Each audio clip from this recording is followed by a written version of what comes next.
Chevrolet was founded on November 3, 1911 in Detroit, Michigan by Louis Chevrolet, a Swiss race car driver, and William C. Durant, a visionary entrepreneur who had previously founded General Motors but had been removed from the company.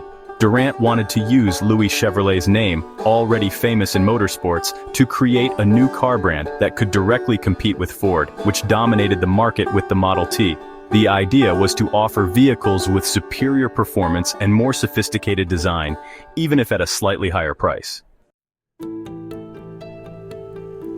The company's first car was the Chevrolet Series C Classic 6, launched in 1913. It was a large, powerful car for the time with a 6-cylinder engine and a top speed of about 65 miles per hour. Quite impressive for that era. However, its high cost kept it out of reach for the average consumer. Because of this, Durant chose a more popular route, focusing on smaller, more affordable cars like the Chevrolet 490, launched in 1915 to compete directly with the Ford Model T. It was named 490 because it cost $490, exactly the price of Ford's car. This model was a massive success and marked Chevrolet's rapid growth. The brand's success allowed Durant to regain control of General Motors in 1916. And in 1918, Chevrolet was officially incorporated into GM as one of its divisions. The merger brought benefits to both sides. GM gained a strong and growing brand, and Chevrolet gained access to the industrial and commercial structure of the automotive giant. In the following years, Chevrolet continued growing in the US and expanded its operations to other countries. In 1925, Chevrolet arrived in Brazil, opening its first factory in São Paulo. The plant assembled vehicles from parts imported from the US, marking the beginning of the brand's journey in the Brazilian market, which would later become one of the most important for Chevrolet globally. Between 1926 and 1929, Chevrolet gained even more momentum in the US. In 1927, it surpassed Ford in sales for the first time, thanks to the continued success of the Chevrolet Series AA Capital. The brand became known for robust, reliable, and affordable cars. In Brazil, operations were still small, based on assembling vehicles with imported parts, especially trucks, which quickly became popular in the domestic market. The global economic crisis triggered by the Great Depression in 1929 heavily impacted the automotive industry. Even so, Chevrolet remained strong. In 1935, it launched the Chevrolet Standard 6, the first real replacement for the Ford Model T, the cheapest car with a 6-cylinder engine at the time, promoted as the quietest engine in the world.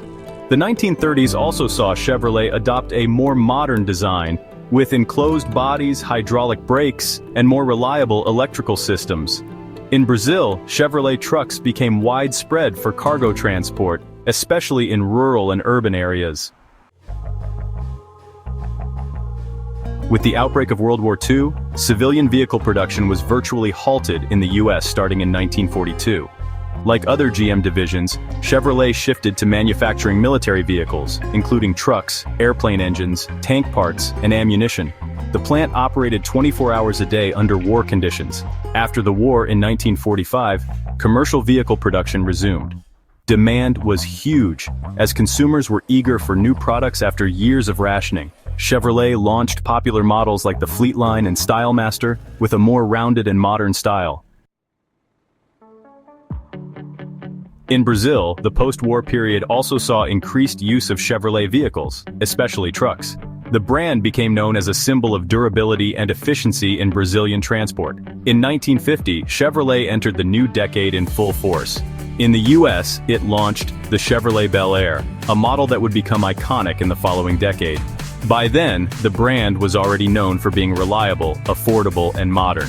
In Brazil, the company had established a strong presence and began expanding operations, laying the groundwork for greater local production in the following decades.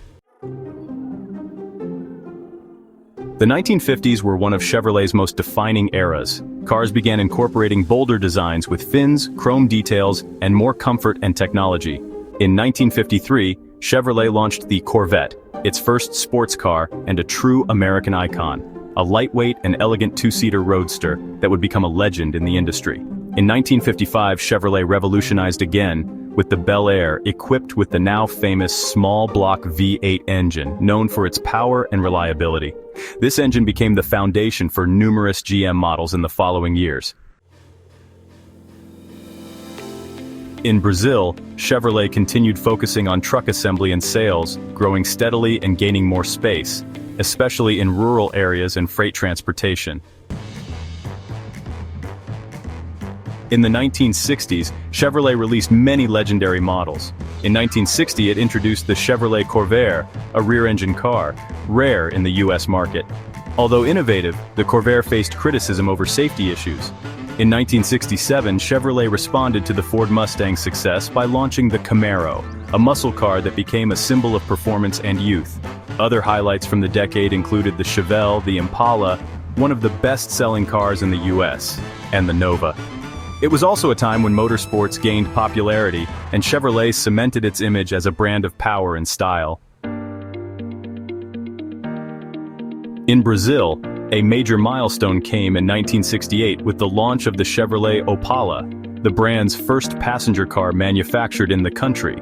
Inspired by the Opel record, the Opala offered European design with American mechanics. Available in sedan, coupe and wagon versions, it became known for durability and performance, a favorite among families, taxi drivers, and even the police. The 1970s began with Chevrolet well-positioned in both the US and Brazil. In 1971, the brand launched the C10 pickup truck in Brazil, which became a benchmark for light cargo transport and rural use. The Opala line expanded with luxury versions like the Diplomata and sporty ones like the SS. Chevrolet began building a Brazilian identity through strong advertising, motorsports presence, and significant market share. In the US, muscle cars still thrived in the early 1970s, but changes loomed. The 1973 oil crisis, new emissions and safety regulations, and a shift towards smaller, fuel-efficient cars. By 1975, Chevrolet was undergoing major changes. The oil crisis forced a rethink in design, emphasizing fuel efficiency. In Brazil, Chevrolet had become a well-established brand with its own factory, domestic models, and a loyal customer base, competing head-to-head with Volkswagen.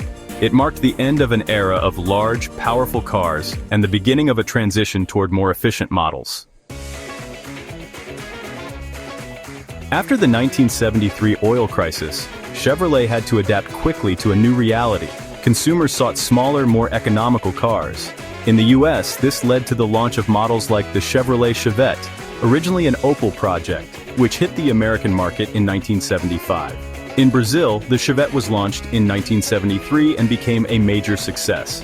Compact, economical, and durable, it fit the country's new reality. By the late 70s, the Chevette had become one of Brazil's top-selling cars. Meanwhile, the Opala remained Chevrolet's flagship midsize car, with ongoing mechanical and visual updates. In the 1980s, Chevrolet Brazil experienced great stability. The Chevette and Opala dominated their segments, while the C10 pickup truck remained strong in the utility market. In 1982, Chevrolet launched the Monza in Brazil, based on the German Opel Ascona. It quickly became a symbol of status and modernity, named Car of the Year in 1983 by Auto Esporte magazine. The Monza was a hit among executives, families, and even government fleets, remaining successful into the late 90s. In the US, GM modernized its models while facing growing competition from Japanese automakers like Toyota and Honda. In the 1990s, Chevrolet ramped up its global strategy by integrating Opel, Isuzu, and Suzuki projects into its lineup, resulting in more modern and market-adapted vehicles. In Brazil, the Opala was retired in 1992, replaced by the Chevrolet Omega, a luxury sedan based on the German Opel Omega. It became a benchmark for comfort and technology in the country throughout the decade. Other major launches in Brazil included Cadet in 1989, sporty and modern; Ipanema, the station wagon version of the Cadet; Corsa in 1994, a compact with youthful appeal; Vectra in 1993, a more executive successor to the Monza; S10 in 1995, Brazil's first midsize pickup; Blazer in 1995, the country's first locally built midsize SUV. The brand also adopted the slogan, "Believe it, it's a Chevrolet," fondly remembered by consumers.